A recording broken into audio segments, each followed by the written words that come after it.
제 표를 하나 이렇게 마련해 봤는데요. 2025년 올해 세계 기독교 현황 및 전망 발표에서 발췌해 왔습니다.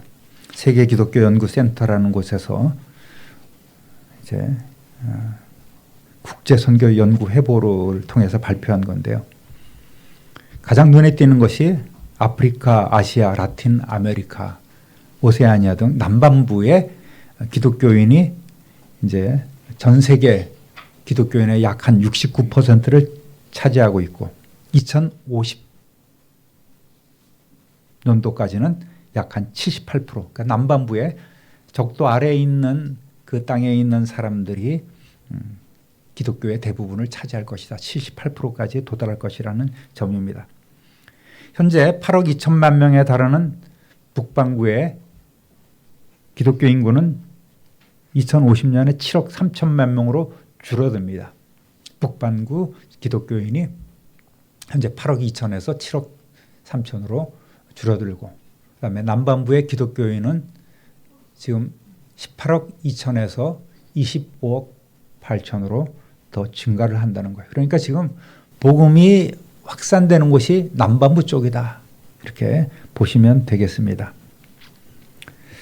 복음을 접하지 못한 인구는 1900년도에는 8억 8천 명으로 세계 인구의 절반 이상 54.3%까지 차지했지만 현재는 22억 1천만 명으로 27%로 상당히 많이 이제 그 한 1세기 동안에 복음이 전해진 것으로 이렇게 연구가 되고 있습니다. 1900년도에 5억 6천만 명이었던 기독교 인구는 현재 26억 4천만 명으로 증가했습니다. 그리고 2050년까지 33억 1천만 명에 이를 것으로 예상됩니다. 그리고 현재 무슬림은 20억 명인데요.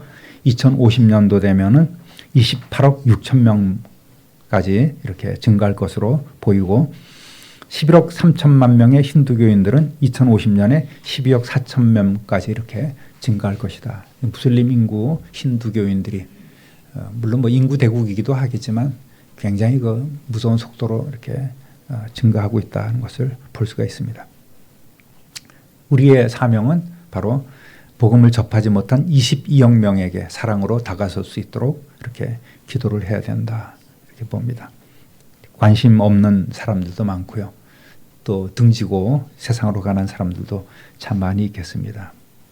땅끝까지 이르러 복음이 증거되는 시기가 다가오고 있는데 지나가면서 그저 현재 북반구 인구처럼 교회가 폐쇄되고 쇠퇴하는, 우리나라도 거기서 뭐 벗어나지 못하겠습니다만은 그런데도 상당히 많다는 것을 우리가 알고 남반부 선교에 주력하고 우리도 또 신앙을 잘 지켜가는 그런 일들도 있어야 될 것이다 라는 그런 발표를 했습니다.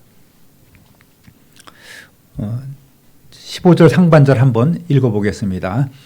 모인 무리의 수가 약 120명이나 되더라. 아멘. 예수님이 부활하신 직후에 120명의 무리가 이 마가의 다락방이라는 곳에 모여 있었다고 기록되고 있습니다. 정말 시쳇말로 꼴랑 120명입니다. 이들이 다였어요. 기독교 인구가. 그나마 그 120명도 예수님께서 부활하시고 40일 동안 제자들을 찾아다니면서 설득하고 또 당신이 보여주시고 살아나셨음을, 부활하셨음을 그 약속대로 언약대로 예언하신 대로 살아나셨음을 직접 보여주시고 증명하시고 설득해서 겨우 모여진 숫자입니다. 한때는 대단했지요. 수천 수만의 무리가 예수님을 따라다녔지요. 구원을 선포하시고 병자들 고쳐줘, 죽은 자를 살려 죄인들의 친구가 되어주시고 가난한 자, 소외된 자를 이렇게 돌보시던 예수님, 또 오병이의 기적, 이런 것들을 일으키시면서 사람들을 열광케 했던 그 예수님이 지나다니시는 곳이면 온 동네, 온 성이 들썩이고 그의 말씀을 들으려고, 그리고 또 병 고침을 받으려고, 문제 해결 받으려고 모여들고 했단 말입니다. 한마디로 요즘 얘기하면 슈퍼스타예요. 그런데 표현이 굉장히 흥미롭습니다. 다시 한번 읽어보겠습니다. 모인 무리의 수가 약 120명이나 되더라. 이나라는 그런 표현이 참 재미있는 것 같습니다. 요즘 무슨 공연이다 축제다 하면은 수만 명씩 모여들어요. 큰 운동장 이렇게 빌려서 공연하면 수만 명씩 모여듭니다. 무슨 뭐 축제 무슨 페스티벌 하면은 구역구역 이렇게 꽉꽉 채워줍니다. 그런데 당시 인구도 많지 않고 환경도 열악한 상황에서 수만 명의 무리가 예수님을 따라다니는 거예요. 그것도 자동차가 아닌 그때 뭐 길이나 좋았겠습니까? 그런 열악한 길들을 수만 명이나 되는 사람들이 예수님이 어디 계신다 하면 그리로 몰려가고 어디 계신다 하면 그리로 몰려가고 정말 그런 이동하는 장면을 여러분 한번 상상해 보십시오. 장관이 아닐 수가 없었을 것입니다. 급기야는 오병이어의 기적 이후에 예수님을 억지로 왕으로 추대하려는 그런 시도도 있었습니다. 문제는 그들이 원하는 메시아는 정치적으로 로마를 몰아내고 독립국인 그 유대를 과거에 찬란했던 다윗과 솔로몬의 그 왕국을 재현해 줄 수 있는 사람이라는 데 있었던 거죠. 그런데 그 기대가 세상 사람들이 판단하기에 정말 무기력하게 십자가에 달려서 돌아가신 그 사건으로 인하여서 사람들의 기대가 완전히 어그러져 버리고 말았습니다. 과정을 보면 제자 중에 한 놈이라고 표현해서 그런데 예수님을 팔아먹지요. 베드로도 말할 것 없고 남은 제자들 전부 다 흩어져 버리지 않습니까? 그러나 주님께서는 흩어진 당신의 백성을 그냥 내버려 두지 않으셨습니다. 다시 살아나시자마자 그들을 다시 불러 모으기 시작하셨고 그들을 찾아가셨고 승천하시기 직전 오늘 말씀으로 제자들에게 명령하셨습니다. 그래서 모인 무리의 숫자가 120명이나 되더라라고 다소 감격스러운 문구로 적어 놓았습니다. 야, 이 상황에 120명이나 모였으니 이게 그래도 어디냐 하는 거죠.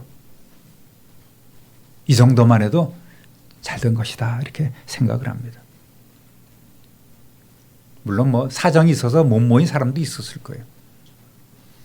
성령이 임하시면 권능을 받게 되고 권능은 권세와 능력 아니겠습니까? 권능, 이 디나미스를 받으면 땅끝까지 복음을 전하는 증인이 되는 거예요. 이것이 복음의 선순환입니다. 성령 역사의 선순환인 거예요. 그러나 증인이 못 되는 것은 복음을 전하는 것이 부끄러운 것은 바로 우리가 그 성령의 권능을 받지 못한 것이요. 성령의 권능을 받지 못한 이유는 성령을 받지 못하기 때문이다. 이것이 무능력의 악순환입니다. 껍데기만 있는 신자의 신앙의 악순환인 거예요. 10년 믿고 20년 믿어도 도무지 한 걸음 그 신앙이 성장하지 못하는 말라빠진 나뭇가지 같은 그런 사람들도 심심치 않게 우리의 주위에서 볼 수 있습니다. 왜 예수를 믿는지조차 의심스러운 일들도 참 많이 일어나고 있습니다. 주님의 약속대로 다락방에 모인 제자들과 성도들에게 또 생전에는 예수님을 믿지 않았던 예수님의 형제들까지 모였을 때에 성령께서 불같이 바람같이 그곳에 강림하셨습니다. 할렐루야. 기도를 마칠 때에 성령께서 그들에게 임하셨습니다. 비록 120명 되는 초라한 숫자에 불과했지만 이들을 통해서 예루살렘이 변화되기 시작하는 거예요. 교회가 일어나고 하루에도 수천 명씩 돌아오는 믿는 자가 더해지는 일들이 생겼습니다. 비겁했던 제자들도 이제는 죽음조차 두려워하지 않고 부활하신 예수 그리스도를 담대히 증거하는 증인이 되어서 복음을 전하기 합니다. 역시 이들에게도 엄청난 기적이 일어나고 있죠. 그리고 세계로 전파되어서 오늘 저와 여러분도 하나님의 자녀가 되는 복을 받게 되었습니다. 할렐루야. 그런데 그 기세가 말이죠, 금방이라도 땅끝까지 복음을 전파하며 주님의 재림을 준비할 수 있을 것 같았던 기독교가 이제는 지구촌 도처에서 도전과 위협을 받고 있습니다. 오랜 기독교 국가의 수많은 교회들이 쇠락해져서 문을 닫기에 이르렀습니다. 중세기에도 이슬람의 확장으로 인해서 기독교가 완전히 쪼그라진 그런 때도 있었습니다. 그 원인은 기독교의 타락과 잘못된 길로 걸어갔을 때 하나님께서는 그런 이방인들을, 이방 종교를 도구로 사용하셔서 그들을 때로는 치리하셨습니다. 그런 역사를 우리가 보게 됩니다. 한국교회는 어떻습니까? 한때는 기독교 2000년 역사에서 그 유래를 찾아볼 수 없을 정도로 놀라운 성장을 이루었습니다. 서구교회가 점점 침체하고 있을 때 한국교회는 마치 초대교회처럼 뜨겁게 일어났습니다. 한국교회를 통해서 전 세계에 많은 복음의 열매가 지금도 맺혀가고 있지 않습니까? 그런데 어떻습니까? 교회가 타락하는 거예요. 물질, 권세, 명예를 탐하고 세습에 교단 분열에 치고받고 싸움질하고 정결하지 못한 그러한 삶으로 인해서 한때 1200만이라 호언하던 그러한 교세가 지금은 800만 명대로 주저앉고 말았습니다. 800만 명도요, 잘 쳐준 거예요. 2024년 정부 통계를 한번 보면 1000만 명의 기독교인 숫자가 우리 5천만 인구 중에 20%라고 이렇게 돼 있습니다. 말이 안 돼요. 여기에 뭐가 다 포함되냐면 한 200만 정도로 추측되는 이단 사이비까지 다 포함되어 있는 거예요. 통일교도도 기독교고, 신천지도 기독교고, 안상홍 하나님의 그 교회도 다 기독교로 다 포함되어 있는 거예요. 안식교도 포함되어 있습니다. 그러니까 실제로는 500만, 600만 되면 잘 되는 것이다, 이렇게 실제로는 판단하고 있죠. 신빙성이 없습니다. 저 통계는 뻥튀기. 교회가 세상을 염려하기는커녕 세상이 교회를 염려하는 시대가 되고 말았지 않습니까? 교회가 세상을 이끄는 것이 아니라 교회가 이제는 세상에 딸려가고 있는 거예요.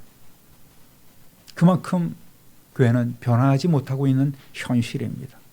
등 따숩고 배부른 교회와 신자들이 그 열정마저도 이제는 점점 식어가고 있습니다. 이단 외에는 그 복음 전파의 열정이 사라져 버렸어요. 이단은 지금도 열심히 그들의 사상을, 그들의 생각을, 신앙을 전파하기에 힘쓰고 있는 것 아니겠습니까? 그렇지만 잠시 위축되었다고 해서 크게 염려하지는 않습니다. 주님께서 다시 일으켜 세우시려면 얼마든지 다시 일어날 수 있습니다. 수만 명, 당시 유대 인구의 수십만 명이라도 해도 좋겠습니다.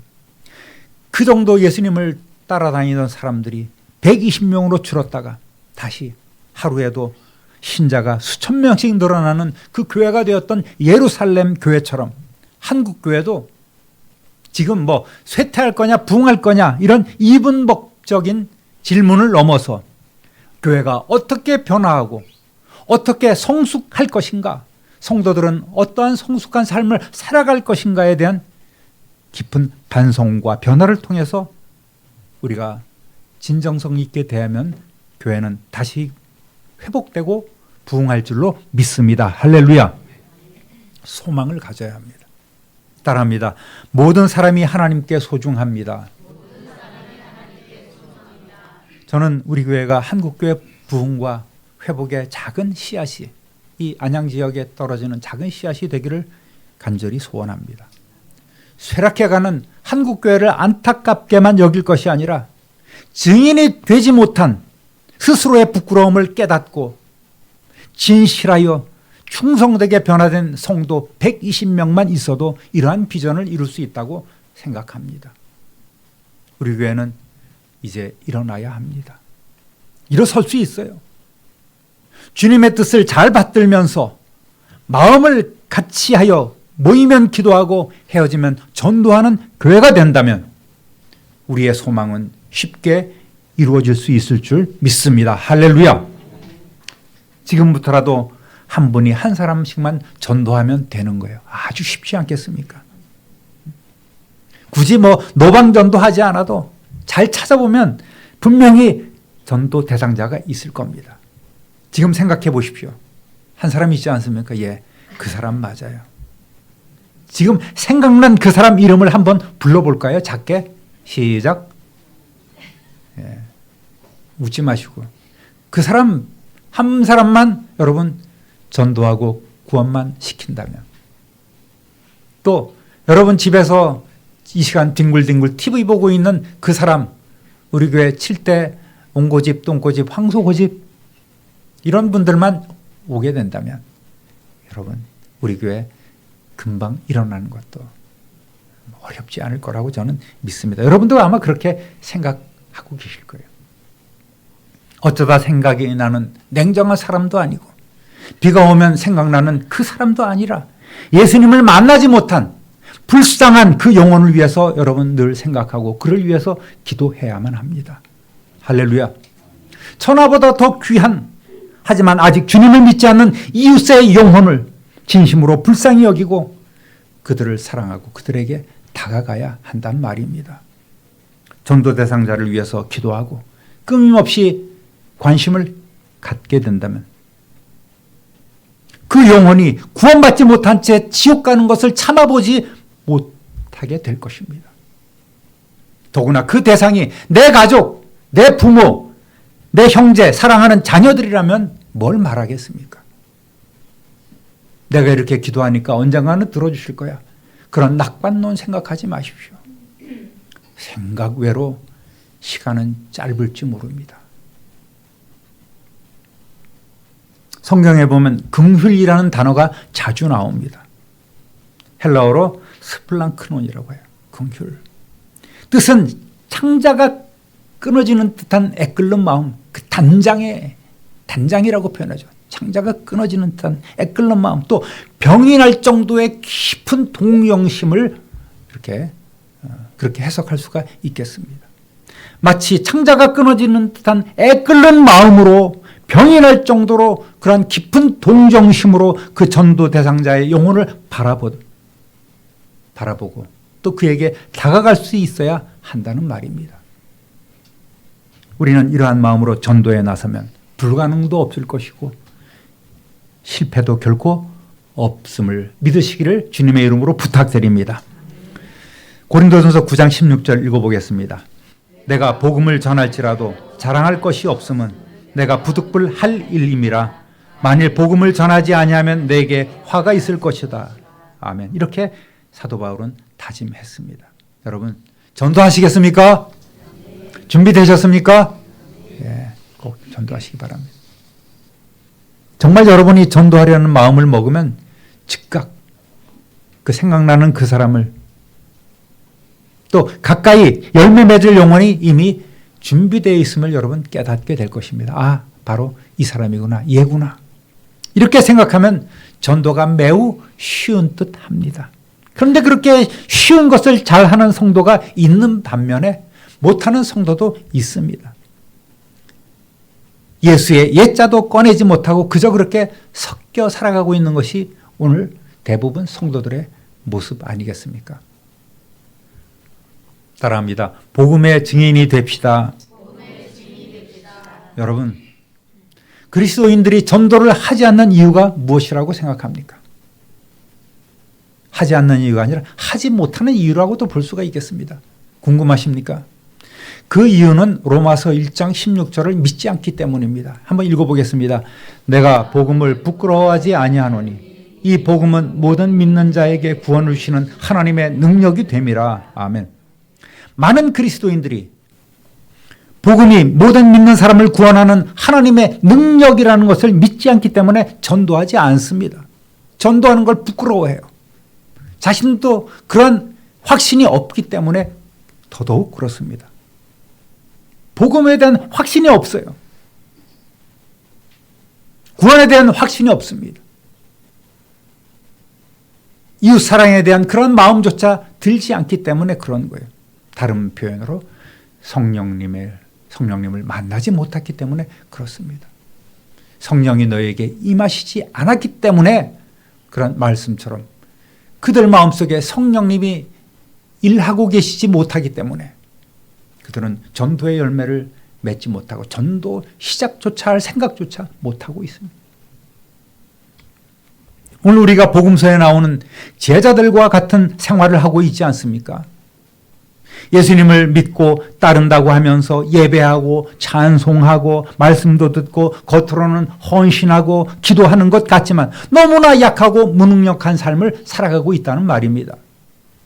아직도 세상의 유혹에 흔들리고 질병과 물질 갖가지 문제 가운데 걱정, 염려, 근심에 사로잡힌 채 결정적인 순간에 예수님을 모른 척하며 외면하며 살아가고 있는 우리의 모습이 아닐까 싶습니다. 그렇다면 그러한 나태한 이들에게, 복음을 외면하는 이들에게 남은 것은 무엇일까요? 징계와 채찍, 심판밖에 없지 않겠습니까?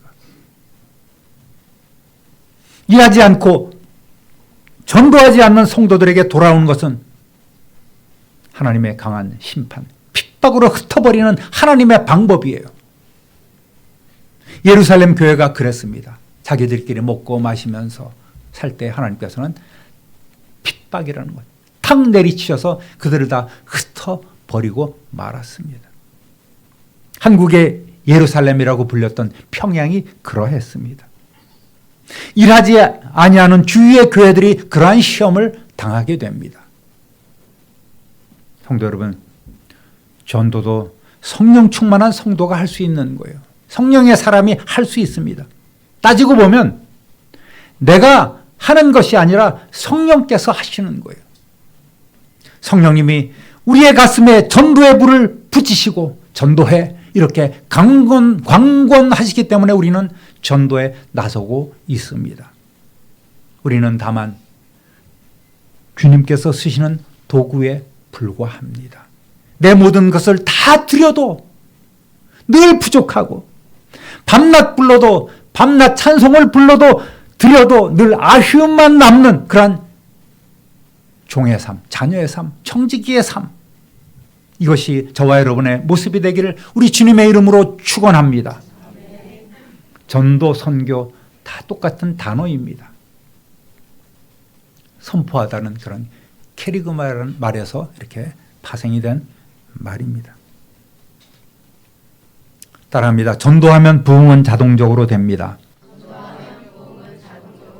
여러분, 전도하지 않고 부흥한 교회가 있나요? 다른 큰 교회에서 저기 삼빈드리 교회 나가세요 이렇게 전도해 줍니까? 아니죠. 그런 데는 한 군데도 없습니다. 가까운 교회 나가세요라는 말하면 그건 큰 다행입니다. 전도하지 않고 부흥한 교회 하나도 없습니다. 그리고 교회의 사명이 영혼 전도에서 제자 삼는 것이기 때문에 우리는 전도를 쉬어서도 안 되고 쉴 수도 없습니다. 우리의 심령이 살아나면 가정이 살아나고 교회가 살아납니다. 가정과 교회가 살아나면 이 세상도 이 사회도 이 나라도 살아나게 되어 있습니다. 할렐루야. 옛말에 호랑이 가죽은 탐나는데 호랑이는 잡기가 무섭다라는 말이 있습니다. 호피는 누구나 탐을 내요. 그러나 그 호랑이를 잡는 것은 두려움이 있고 또 꺼려지는 거예요. 우리는 교회가 성장하게 해달라고 기도합니다. 여러분 기도할 때마다 우리 교회가 부흥하게 해 주시옵소서 이렇게 기도를 합니다. 간절히 원하고 있어요. 그런데 전도는 하지 않는 이 불편한 진실.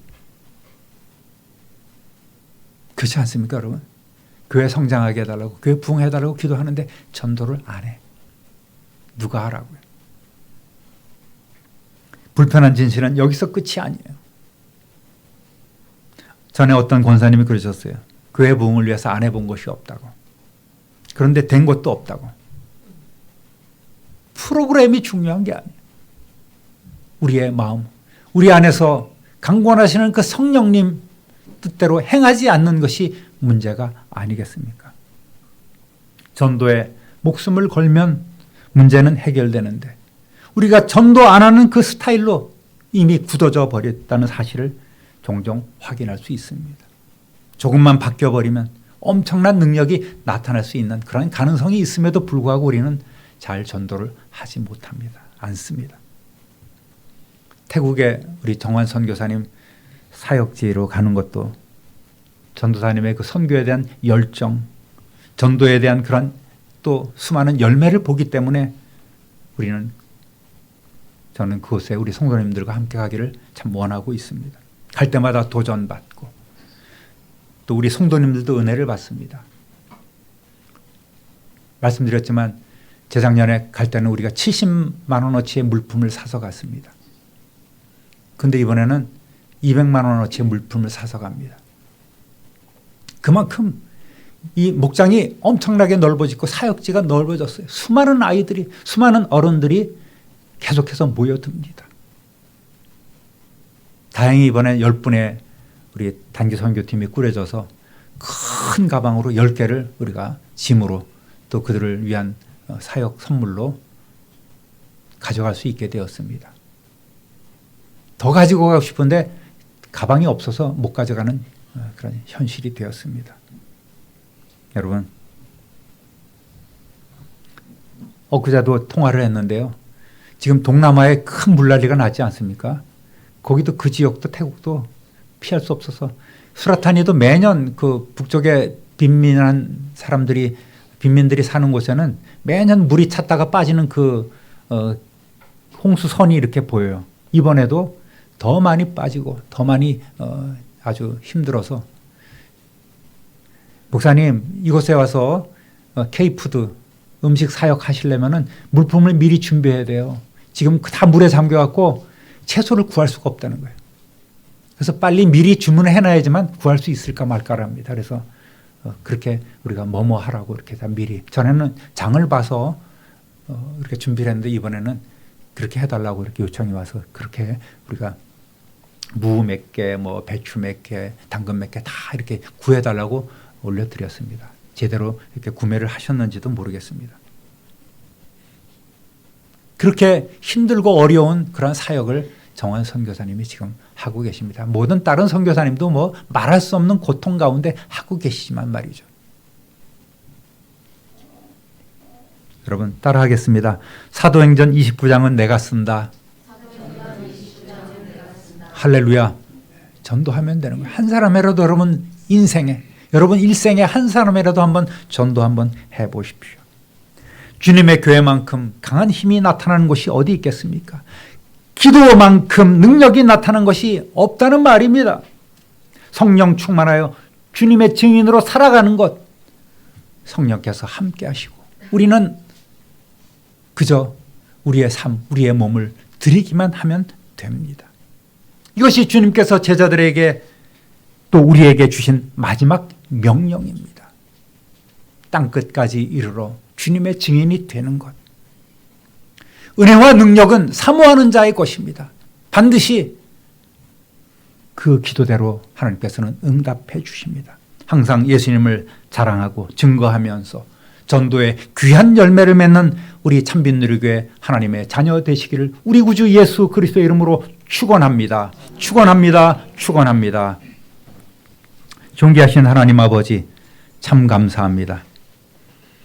오늘 말씀을 통해서 다시 한번 우리의 전도 대상자를 마음에 생각하게 하시고 그 영혼을 사랑하며 그들도 우리처럼 구원받은 하나님의 자녀가 될 수 있도록 또 전하기로 다짐하며 작정하는 우리 성도들 되게 하시고 그 마음의 긍휼함과 또 그 마음의 간절함으로 그들도 아버지 복음의 은총을 받고 하나님 자녀의 권세 있는 삶을 살아갈 수 있도록 오늘도 힘쓰고 애쓰는 우리 성도들이 되게 하여 주옵소서.